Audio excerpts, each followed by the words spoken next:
Praise the Lord. இன்றைக்கான good news சங்கீதம் 118 அதிகாரம் 17வது வசனத்தை வாசிக்கும் பொழுது, நான் சாவாமல் பிழைத்திருந்தேன், கர்த்தருடைய செய்கைகளை விவரிப்பேன். பாருங்க, தாவீதுடைய வாழ்க்கையில மரணத்துக்கு ஏதுவான பல காரியங்கள் வந்தது. சத்துருக்கள் அவரை சுற்றிலும் இருந்தார்கள்.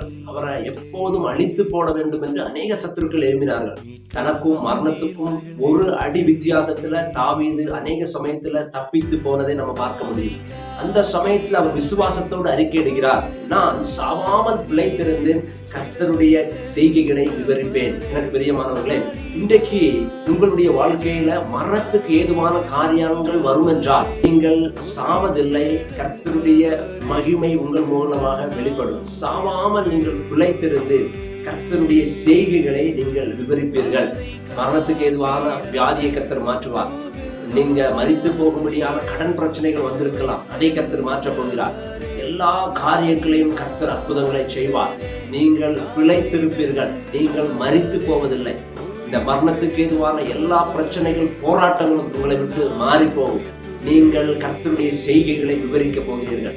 நீங்கள் ஜீவித்திருந்து அநேக பேருக்கு சாட்சி சொல்ல போகிறீர்கள். உங்களுடைய வாழ்க்கையில் நடந்த அற்புதத்தை, இந்த மரணத்துக்கு ஏதுவான வியாதி மாறினது மூலமாக நீங்க அநேக பேருக்கு சாட்சி சொல்ல போகிறீர்கள். இயேசு உங்களுடைய வாழ்க்கையில் அற்புதம் செய்தார் என்று. இந்த கடன் பிரச்சனை மாறினது நிமித்தமாக அநேக பேர்களுக்கு சாட்சி சொல்லி கர்த்தருடைய செய்கைகளை விவரிக்க போகிறீர்கள். நீங்க இந்த வார்த்தையை விசுவாசிங்க. நீங்கள் சாவாமல் பிழைத்திருந்து கர்த்தருடைய செய்கைகளை விவரிப்பீர்கள். கர்த்தருடைய வாழ்க்கையில பலத்த காரியங்களை செய்வாராக. கர்த்தர் உங்களுக்கு நீரோடு ஆயுசை தந்து உங்களை ஆசீர்வதித்து பலப்படுத்துவார். Have a nice day. God bless you.